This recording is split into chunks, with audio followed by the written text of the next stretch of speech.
कि जिस समय हस्तिनापुर के अंतर्गत बड़ा उत्पात हो रहा था, दुष्ट धृतराष्ट्र अपनी संतति के कहने पर पांडवों के ऊपर नाना प्रकार से अत्याचार कर रहा था, तब विदुर जी महाराज ने हस्तिनापुर का त्याग कर दिया। वो हस्तिनापुर के निकट ही जंगल के अंतर्गत एक कुटिया बनाकर अपनी पत्नी के साथ रहने लगे। विदुर जी की पत्नी का नाम क्या था आपको मालूम है? विदुर जी की पत्नी का नाम था सुलभा। दोनों दंपत्ति प्रातः काल 3:30 बजे उठ जाते थे। स्नान ध्यान करने के उपरांत दोनों भगवान नारायण की मूर्ति के सामने बैठ जाते और कीर्तन में इतना निमग्न हो जाते कि उन्हें भोजन इत्यादि का भी भान नहीं रहता। दोनों दंपतियों ने अन्न का त्याग कर दिया, केवल भाजी का प्राशन किया करते थे। हाँ, ऐसे ही परमात्मा के भजन में डूबते हुए कीर्तन करते हुए 12 वर्ष बीत गए। 12 वर्ष के उपरांत एक दिन विदुर जी महाराज प्रातःकाल उठे और उठने के उपरांत सीधा गंगा नदी में स्नान करने के लिए गए। वहां कुछ लोग आपस में चर्चा कर रहे थे कि भैया तुम्हें मालूम है परसों के दिन भगवान श्री कृष्णचंद्र हस्तिनापुर में पधारने वाले। अच्छा, बड़ा आनंद होगा भैया। कहते हैं उनके दर्शन करने से मनुष्य को बड़ा आनंद प्राप्त होता है, बड़ी शांति प्राप्त होती है। जैसे ही विदुर जी ने यह वार्ता सुनी तब तो वो बहुत आनंदित हो गए। दौड़ते हुए आए अपनी पत्नी सुलभा के पास और सुलभा से कहने लगे, सुलभा तुझे मालूम है मैंने धर्म ग्रंथों में पढ़ा था, शास्त्रों में पढ़ा था कि जो लोग एक स्थान पर बैठकर 12 वर्ष तक भगवान की पूजा सेवा करते हैं ना, भगवान उन्हें दर्शन देने के लिए आते हैं। मुझे ऐसा प्रतीत हो रहा है श्याम सुंदर हम दोनों को ही दर्शन देने के लिए आ रहे हैं। सुलभा ने कहा, क्या कह रहे हो? श्याम सुंदर हस्तिनापुर पधार रहे हैं? विदुर जी महाराज ने कहा, हाँ, हमारे कन्हैया हस्तिनापुर आ रहे हैं, वो परसों के दिन हस्तिनापुर में पधारेंगे। तब तो सुलभा ने हाथ जोड़कर कहा, बोले विदुर जी महाराज मैं ये जानना चाहती हूँ क्या श्याम सुंदर के साथ आपका कोई संबंध है? तब तो विदुर जी की आंखों में अश्रु आ गए। किसी भगवत प्रेमी से पूछा जाए, किसी भगवत भक्त से पूछा जाए कि तुम्हारा ईश्वर के साथ क्या संबंध है, तो वो भगवत प्रेमी क्या जवाब देगा? एक ही जवाब देगा, हाँ श्याम सुंदर मेरे स्वामी हैं, मैं उनका नौकर हूँ, मैं नित्य उन्हें पुकारा करता हूँ, नित्य उन्हें बुलाया करता हूँ। हाँ? हो सकता है शायद वो भी मुझे याद कर लेते होंगे। हाँ? कहा विदुर जी ने, हाँ सुलभा मेरा भगवान श्री कृष्ण के साथ एक संबंध है। क्या संबंध है?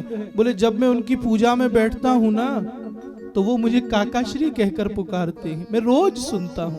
और सुलभा तुझे क्या कहूं, जब वो मुझे काका श्री बोलते हैं तो मेरी आंखों से अश्रु प्रपात हो जाता है। 3 लोक के नाथ मुझे काका कहकर पुकारते हैं। आह, सुलभा की आंखों में अश्रु आ गए। सुलभा ने कहा, विदुर जी महाराज आप एक काम करें, मैं चाहती हूं कि आप उन्हें निमंत्रण देकर आए, कहें उनसे कि वो हमारे यहाँ पधारे, मैं उन्हें अपने हाथों से भोजन कराना चाहती हूँ।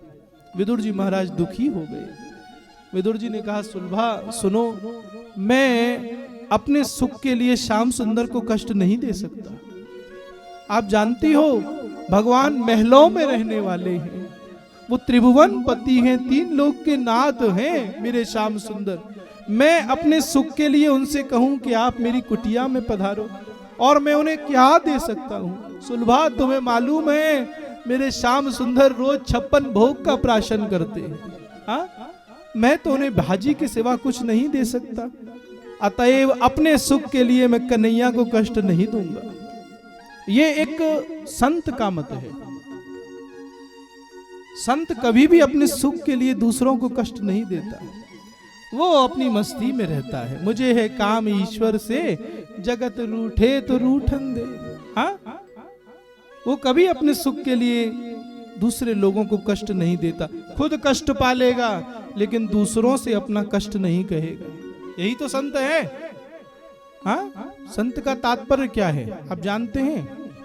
साधन अंतः, जिसके जीवन में संकटों का अंत हो जाए वही संत बनता है। हाँ? सुलभा से विदुर जी महाराज ने मना कर दिया। तब तो सुलभा रो पड़ी, भगवान नारायण की मूर्ति के सामने बैठ गई और उनसे कहने लगी, सुनो, अगर मैंने पूर्ण भक्ति भाव से आपकी आराधना की है 12 वर्षों तक, तो कन्हैया आपको आना ही होगा, आपको ये संबंध निभाना होगा। मानो भगवान ने उनकी इच्छा को सुन लिया हो। भगवान नारायण की जो मूर्ति थी वो धीरे से मुस्कुराई। सुलभा जान गई कि श्याम सुंदर मेरे यहाँ जरूर पधारेंगे, बड़ी प्रसन्न हुई। एक दिन के पश्चात सुलभा और विदुर दोनों हस्तिनापुर गए। भगवान की बड़ी सुंदर सवारी निकल रही थी भैया। अब श्री कृष्णचंद्र के विषय में तो आप जानते ही हैं, नाना प्रकार के वक्ताओं से नाना प्रकार की भगवान की वार्ताएं आप लोगों ने सुनी है। भगवान सात्विकी के साथ सुंदर रथ में विराजमान थे। चारों ओर महल बने हुए थे। हस्तिनापुर के अंतर्गत महलों की जो गौख थी उनमें समस्त स्त्रियां खड़ी हुई थी और वो स्त्रियां सब भगवान श्री कृष्णचंद्र के ऊपर पुष्पों की वर्षा कर रही थी। चारों ओर से जय जयकार हो रही थी। बोलिए कृष्णचंद्र की, वासुदेव भगवान की, आनंद कंद की, कन्हैया लाल की। भगवान सबकी ओर देख रहे थे, दृष्टिपात कर रहे थे, सबको आशीर्वाद दे रहे थे, लेकिन भगवान ने विदुर सुलभा की ओर नहीं देखा। विदुर जी महाराज बहुत देर से खड़े हुए थे कि भगवान मुझे एक बार देख ले, मुझे नास्तिक के ऊपर भगवान एक दृष्टिपात कर दे, लेकिन भगवान ने नहीं देखा। तब तो सुलभा रो पड़ी। रोते हुए सुलभा ने कहा, श्याम सुंदर, मुझे ऐसा प्रतीत होता है कि पूजा में कहीं ना कहीं हमसे कोई त्रुटि हो गई है।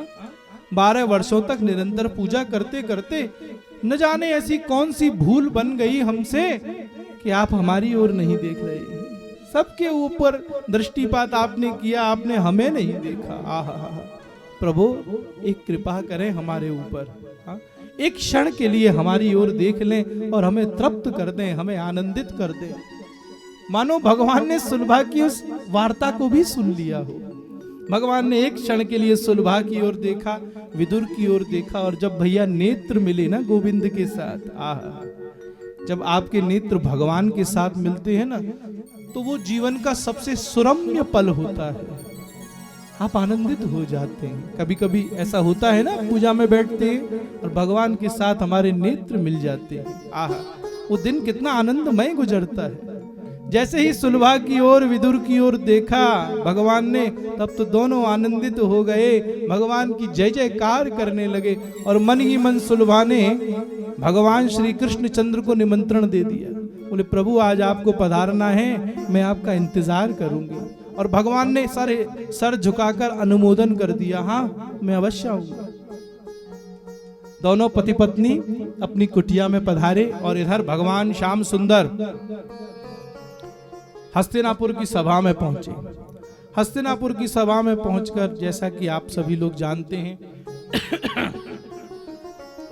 भगवान ने धृतराष्ट्र के सामने कहा कि आप पांडवों को 5 गांव प्रदान कर दें, युद्ध नहीं होगा। दुर्योधन ने खड़े होकर कहा, श्याम सुंदर, बिना युद्ध के सुई की नोक के बराबर भी भूमि पांडवों को नहीं दी जाएगी। यद्यपि भगवान को क्रोध तो बड़ा आया, लेकिन भगवान तो शांत मूर्ति है ना, शांत रहे भगवान। दुर्योधन ने, धृतराष्ट्र ने भगवान की वार्ता को नहीं माना। दोपहर का समय हो गया। इधर धृतराष्ट्र ने भगवान श्री कृष्ण के सन्मुख जाकर कहा, बोले प्रभु आपसे प्रार्थना है कि आप इन भाइयों के झगड़ों में ना पड़े। आप एक काम करें, आपके लिए 1 महीने से 56 भोग की व्यवस्था की गई है। 1 महीने पहले से 56 भोग बनाए जा रहे थे। आप दुर्योधन के महल में जाकर 56 भोग का प्राशन करें। भगवान ने कहा, सुनो धृतराष्ट्र, मैं इस दुष्ट के घर नहीं जाऊंगा। अगर मैंने इस दुष्ट के घर का अन्न खा लिया तो मेरी बुद्धि कुंठित हो जाएगी। मैं इस निंदित व्यक्ति के घर नहीं जाऊंगा। तब तो भीष्म पितामह ने कहा, प्रभु एक काम करो, आप हमारे घर चल पड़ो, मेरा महल भी नजदीक में ही है। भगवान श्री कृष्ण ने कहा, आज तुम्हारे महल में भी नहीं जाऊंगा। जब भीष्म पितामह से मना किया तो भीष्म पितामह बड़े ज्योतिषज्ञ थे, हाँ ज्योतिष जानते थे। उन्होंने तुरंत अपनी उंगलियों पर गिनना चालू कर दिया। और गुरुदेव जो थे ना पांडव